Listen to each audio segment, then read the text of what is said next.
আমাদের হঠাৎ করে পাহাড়ে যাওয়ার প্ল্যান হলো। 4 তারিখ জুন মাসে আমরা সাউথ সিকিম রওনা দিলাম মনটা ভালো করার জন্য। এবার তোমাদের মনে প্রশ্ন আসছে আমরা সাউথ সিকিমে কোথায় গেলাম। সো আমরা প্ল্যান করেছি আমরা রবাংলা একদিন থাকবো আর পেলিংয়ে 2 রাত্রি। যেমনি ভাবনা তেমনি কাজ। আমাদের গাড়ি আগে থেকেই বুক ছিল। আমরা সকাল 9:30টায় রওনা দিলাম। তোমরা ভিডিও দেখে নিশ্চয়ই বুঝতে পারছো ওয়েদারটা কি সুন্দর ছিল। খুব বেশি রোদও ছিল না, আবার খুব মেঘলাও ছিল না।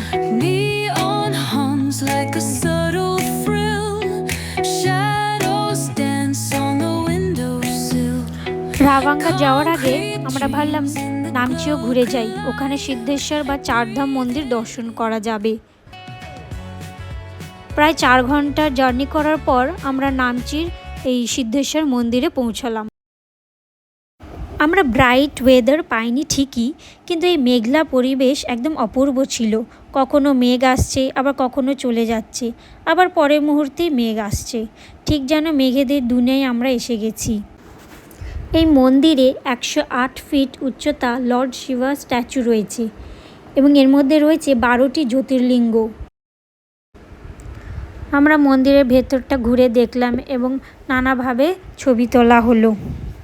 এবং আর দেখতেই পাচ্ছ আমার ছেলে খুব পোজ মেরে মেরে ছবি তুলেছে। 4 ধাম দেখার পর আমরা রাবাংলা রওনা দিলাম। ওখানে পৌঁছতে পৌঁছতে আমাদের সন্ধে হয়ে গেছিল। পরের দিন ভোর 5টায় উঠে দেখি আকাশটা একটু পরিষ্কার এবং এই সিনগুলো তোলা হয়েছে। এগুলো হোটেলের বেডরুম থেকে আমাদের তোলা।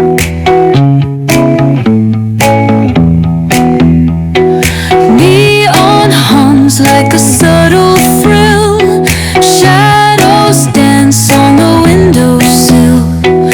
Concrete dreams in the glow collide. Breathe it in, let the waves decide.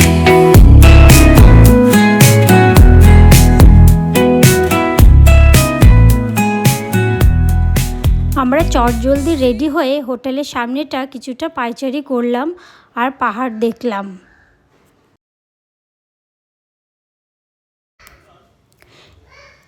কিছুক্ষণ হাঁটার পর আমরা হোটেলে ব্যাক করলাম এবং জমিয়ে কমপ্লিমেন্টারি ব্রেকফাস্ট করলাম, যেটা ছিল অসাধারণ খেতে।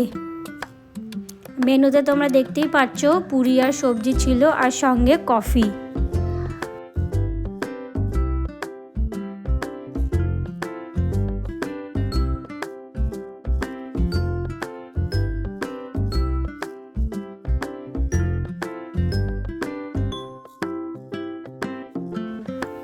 ব্রেকফাস্ট করে আমরা হোটেলের রুমে ফিরলাম। দিয়ে স্নান করে সাজুগুজু করে আমরা বেরিয়ে পড়লাম বুদ্ধ মন্দির দেখার জন্য। রাবাংলার এই বুদ্ধ পার্ক বা তথাগত শাল আমরা এখানে পৌঁছানোর পর টিকিট কাটলাম। সামনেটাই দেখতে পাচ্ছ গোল্ডেন কালারের গোল গোল রয়েছে, আমি জানি না এগুলোকে কি বলে। তো কিছুক্ষণ ঘুরিয়ে ফটোশ্যুট করে আমরা ভেতরে প্রবেশ করলাম। পার্কের ভেতরে ঢুকেই ছেলে দেখলো গাড়ি চলছে, ব্যাস ওর তখনই বায়না ও গাড়ি চড়বে, তো সেই মতো চড়া হলো। এন্ট্রেন্স গেটে ঢুকেই আমরা এই বুদ্ধ স্ট্যাচুটার খুব সুন্দর ভিউ পেলাম। যে কিছুক্ষণ আমরা ফটোশ্যুট করলাম এবং দৃশ্য উপভোগ করলাম। তারপরে আমরা সিঁড়ি থেকে নেমে নেমে যেতে লাগলাম। এই স্ট্যাচুটি 130 feet height.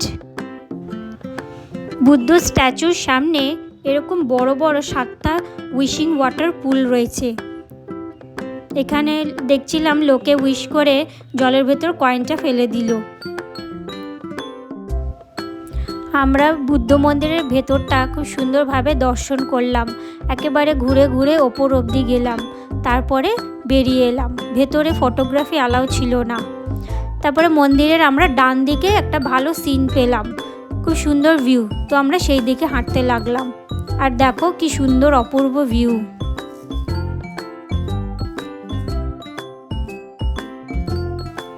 Thank you for watching this video. যদি তোমাদের ভালো লাগে please like, share and subscribe. এবং পরের ভিডিওতে আমি পেলিংয়ের ট্যুর দেখাবো তোমাদের। Till then thank you, bye by.